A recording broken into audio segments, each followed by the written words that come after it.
For years, I lived by to-do lists. They were my compass, my daily guide, and in many ways, my measure of success. Every morning, I would sit down with a pen or open an app and write out all the tasks I wanted to complete. By the end of the day, I judged myself based on how many boxes were checked off. If the list was long, I felt productive. If the boxes were empty, I felt like a failure. But after years of chasing tasks, I began to notice something unsettling. Despite being busy all the time, I was not making meaningful progress toward my bigger goals. That is when I made a radical decision.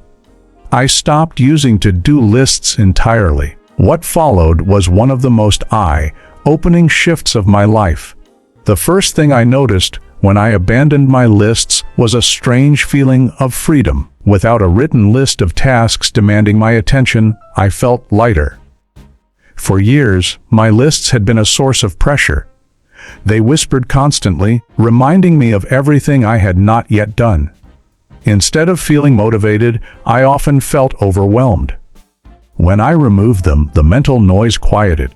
I no longer started my day already burdened with the weight of 20 unchecked boxes. It was as though I had taken off a heavy backpack I did not realize I was carrying.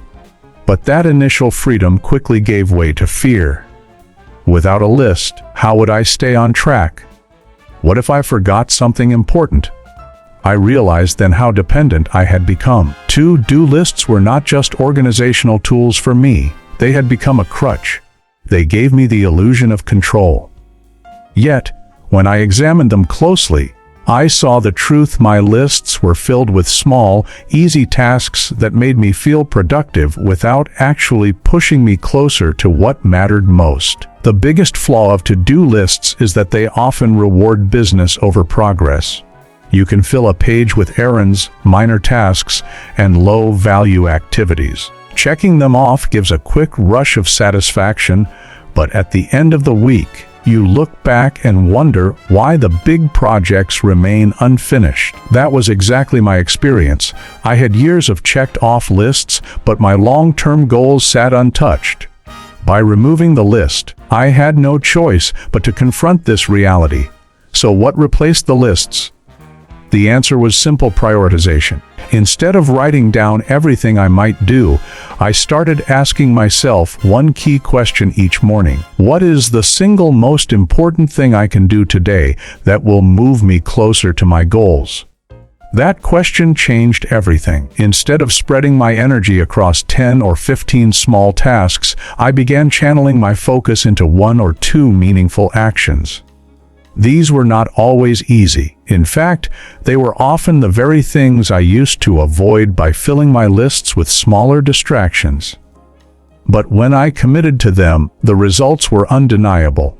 One of the first experiments I tried was working without any written reminders for an entire week.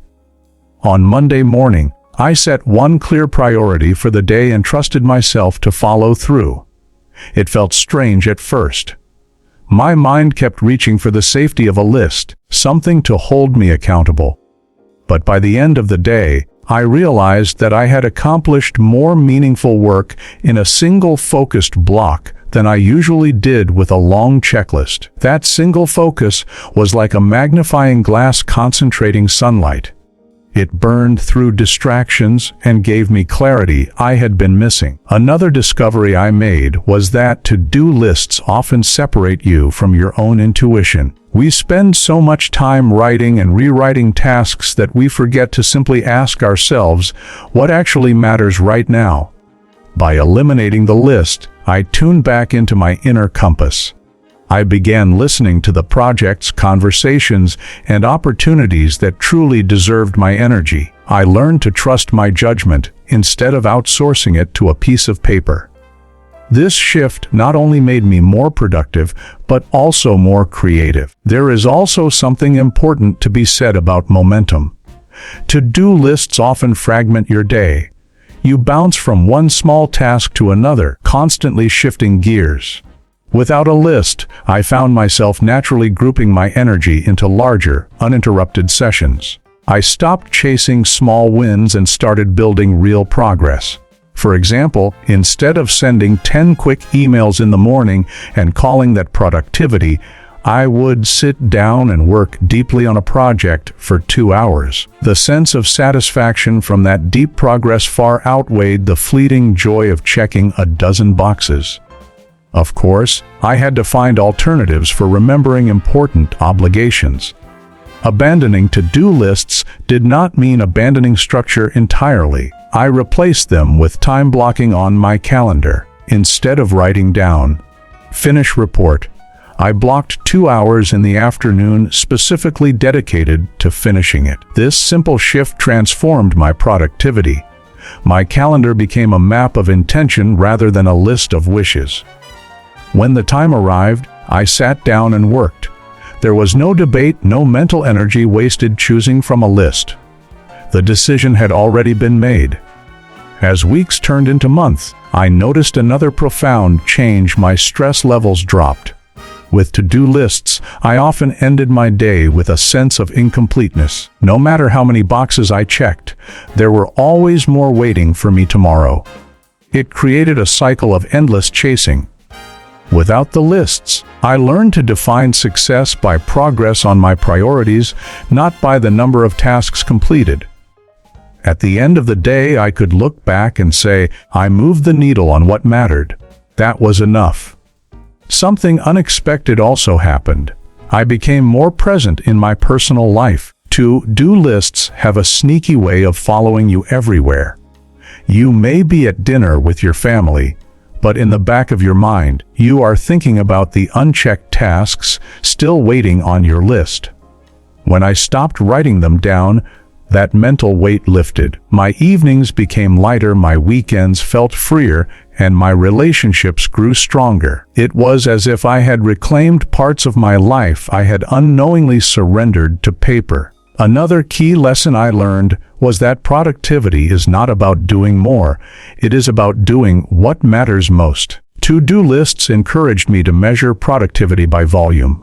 More boxes meant more success. But real progress in life is measured by impact, not activity. When I stopped tracking every little thing, I started to see the bigger picture. I was no longer trapped in the cycle of busy work. I was building momentum toward goals that had real meaning. Of course, there were challenges. There were days when I did forget something because it was not written down. There were moments when I felt anxious without the safety net of a list. But these moments were rare, and over time I developed systems to handle them. For critical reminders, I relied on calendar alerts or simple sticky notes. But I refused to go back to the endless lists that kept me busy but stuck. The trade-off was worth it. Looking back, the most powerful change was not about organization at all. It was about mindset. By abandoning to-do lists, I learned to value focus over business, priorities over distractions, and progress over perfection. I realized that the life I wanted to build would never come from checking endless boxes. It would come from consistent action on what truly mattered. And for that, I did not need a list.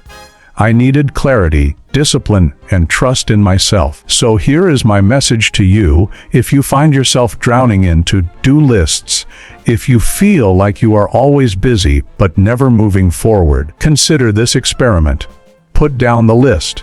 Ask yourself each morning, what is the one thing that will matter most today? Then do it. Forget the rest. The world will not fall apart. In fact, you may discover that without the noise of endless tasks, you finally begin to hear the call of your bigger purpose. At the end of the day, your life is not measured by how many boxes you checked. It is measured by the impact you